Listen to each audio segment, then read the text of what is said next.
Never easy, always stressful, but this guy usually manages to smile through all the chaos.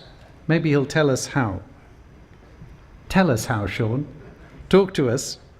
Tell us what's on your mind tonight, 25 years later.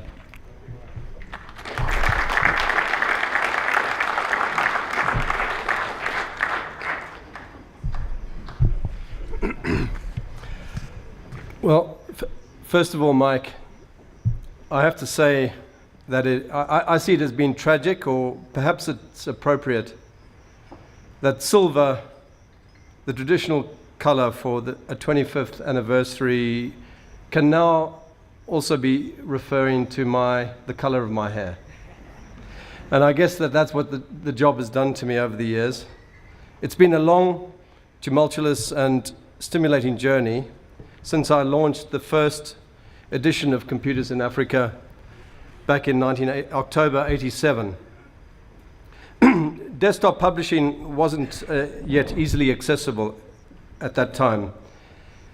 And I spent long days and nights with an old-fashioned typesetter in a dingy London warehouse, laboriously extracting page layouts and then taking them by train to a cheap printer that we found somewhere out in rural England in order to get them printed cheaply and loaded onto airplanes to Africa to try and spread knowledge and spread the word about IT and computers.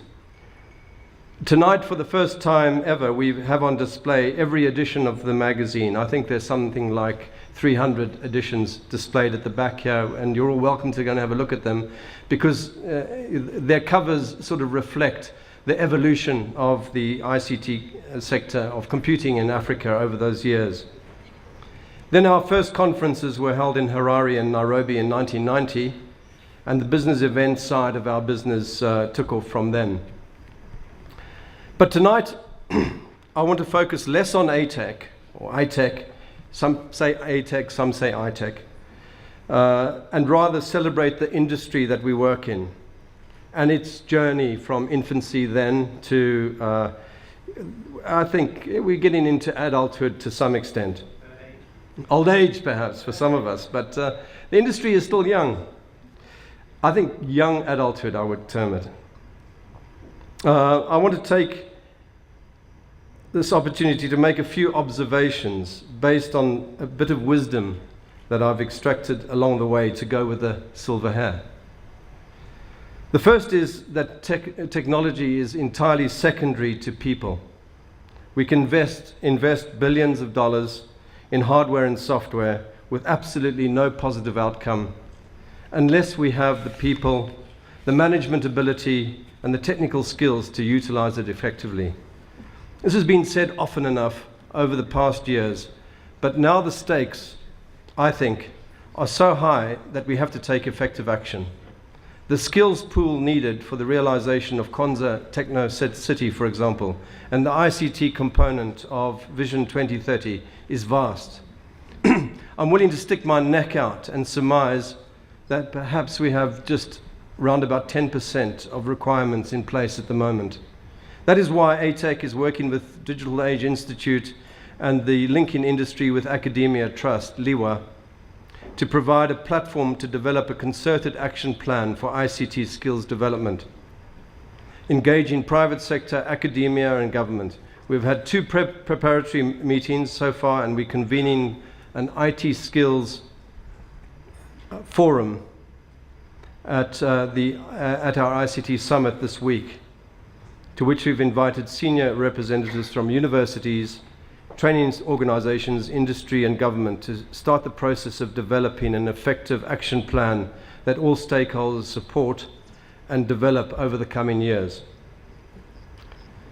My second observation is a lot more controversial. And again, I'm sticking my neck out because I feel very sore about it, and I feel that we really have to take action about it. Kenya will never develop a viable ICT industry capable of competing in the world market until corruption is eradicated in the awarding of contracts in the sector. The kickbacks associated with the awarding of government IT contracts are legendary. What is surprising is that in this so-called era of accountability and transparency, these practices persist. Internally within Kenya, it means that excellence of service and competitiveness are not rewarded. And so mediocrity continues to prevail. Contracts are not fulfilled, and millions of dollars are wasted. And externally, by engaging in these practices, the sector makes itself vulnerable to non-Kenyan companies that can have deeper pockets for the contract incentives that they need to provide to get the contracts. I'll provide one recent example that I've come across. A ministry had a government IT training contract worth close to $10 million to award this year. There were a number of well-qualified local training organizations that had experience and capability to deliver and passed all the pre-qualification requirements. In the end, the contract was awarded to an Indian company, despite not fulfilling the necessary pre-qualification requirements. But not to fear, our resourceful civil servants were able to fix the paperwork retrospectively. But tragically, the Indian contractor is failing to deliver effective training and has even turned to one of the local competitors that had cheated out of the contract to provide capacity, which of course they refused to do. Another example, one of the country's first software development houses, Software Technologies. Is Jyoti here tonight at all? I think she was supposed to come, but maybe not yet. Founded in 1991, has chosen to focus on software sales efforts in the Middle East and India rather than here because it refuses to engage in malpractices at home to secure government contracts. This is indeed a strange way to promote an IT services export industry.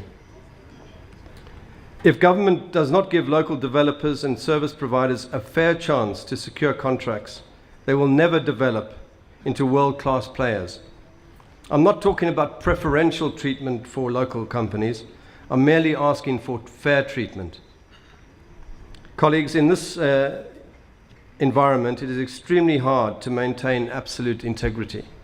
All sectors engage in questionable practices because it is so much part of our business culture. But we have to try to resist this trend and set standards in every way we can to develop and maintain integrity. That is why industry and professional bodies have such an important role to play.